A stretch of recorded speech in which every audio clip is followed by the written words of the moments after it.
Hi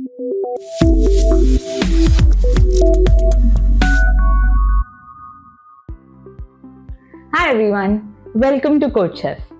In this video, we are diving into some of the fundamental building blocks of C programming: keywords, identifiers, escape sequences, and separators.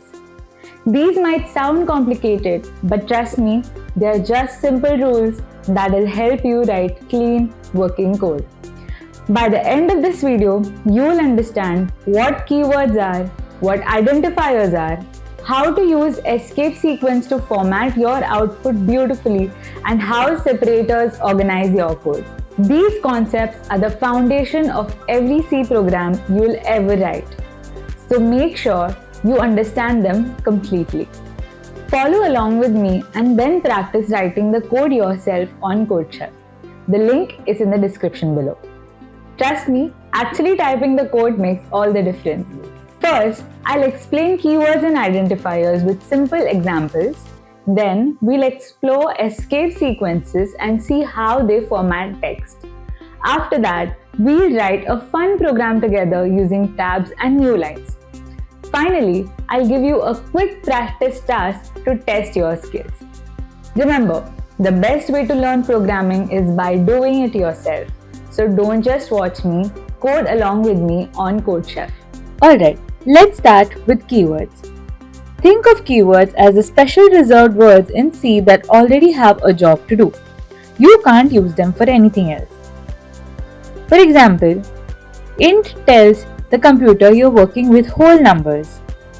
Return sends a value back from a function. Main is the name of the function where your program starts. Let's look at this simple program for example. Here we have #include stdi.h int main, and we are using the print function to print welcome to C programming.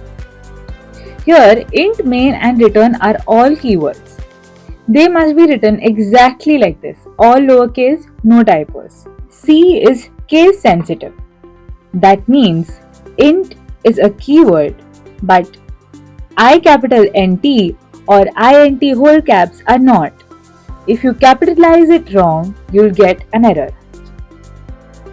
So remember, keywords are reserved. You can't change them or use them as names. Now let's talk about identifiers. Identifiers are the names you give to things in your program, like variables, functions, or arrays. They help you and the computer keep track of what's what. Here are some rules. Identifiers must start with a small case or a caps case alphabet or an underscore. They can contain letters, digits, and underscores. They cannot be a C keyword and they are case sensitive. So, a lowercase score, a uppercase S score, and a completely capital score are three different identifiers. So let me show you some examples. Here, you can see that these identifiers used here are valid, where we use a lowercase user age, height, initial. These are all valid identifiers, whereas these are invalid ones. In the first example, for is a keyword, hence invalid. In the second example, it is invalid because it cannot start with a digit. And in the third example, void is again a keyword. So when you're naming your variables or functions, just follow these simple rules and you'll be fine. Alright, so let's move to something really cool, escape sequences.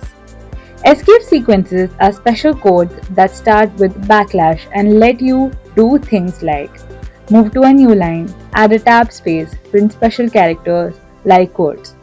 So let me show you some common ones. Here you can see \n moves the cursor to a new line. \t inserts a tab space. Double backslash prints a single backslash. Backslash double quotation marks lets you print a double quote inside a string, and backslash single quotation marks lets you print a single quote inside a character. These are super useful when you want to format your output nicely. So let's see an example here. Here's a simple program that prints letters in two columns using \t for tabs and \n for new lines. Here you can see that we've included the standard input and output library, int main, and printf used to print the following.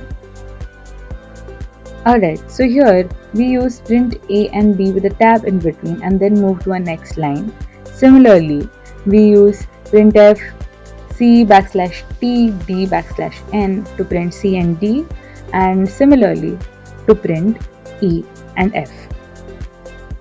As you can see, this is the expected outcome where we've used a \t that creates a nice spacing and a \n that helps move to the next line. It is as simple as that. Now let's move to a slightly more advanced example. This program prints a table showing countries and their capitals. Here, as you can see, we've included our standard input-output library and our int main. Here we've used our printf function that prints text to the screen, which will help us print country, then a \t that will help us insert tab space, and then capital again. \n to move the cursor to the new line. Similarly, we have done in the following lines. For India, \t, \t, and the New Delhi, which is the capital, and then \n for it moving to the next line, and similarly for France, Paris, Japan, and Tokyo. Followed by return 0, which tells the computer that our program is finished successfully. Let's run this program. Alright, so the output is basically showing our headers, country, and capital separated by the tab. 3 data rows, each country with its capital nicely aligned using 2 tab spaces, each rows ending with \n so they appear on separate lines. The tabs create that nice column alignment and the new lines organize everything neatly row by row. Alright, it's your turn now. I want you to complete this program so it displays items, prices, and quantities in a neat table. This is the expected outcome that should look like this, and I've left some blank spaces for you to fill in. Use \t for tabs and \n for new lines. In case you're not able to figure out on your own, there's a solutions tab where you can find how to solve it. Alright, so jump onto CodeChef and see if you can match the output exactly. Before we wrap up, let's quickly talk about separators and operators. Separators are symbols that organize your code.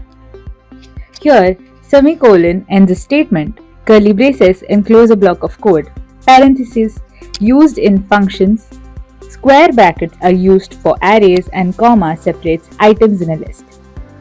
Whereas operators perform action on data. These are the symbols used for arithmetic operations. These symbols assign a value, and the rest of these symbols compare values. You'll use these all the time as you write more code. For now, recognize them when you see them. And that's it. You now know about keywords, identifiers, escape sequences, and separators, the essential building blocks of C programming. Now it's your turn. You have to head over to the CodeChef platform, practice the examples we covered, and complete the practice task. The more you code, the better you'll get. I'll see you in the next one.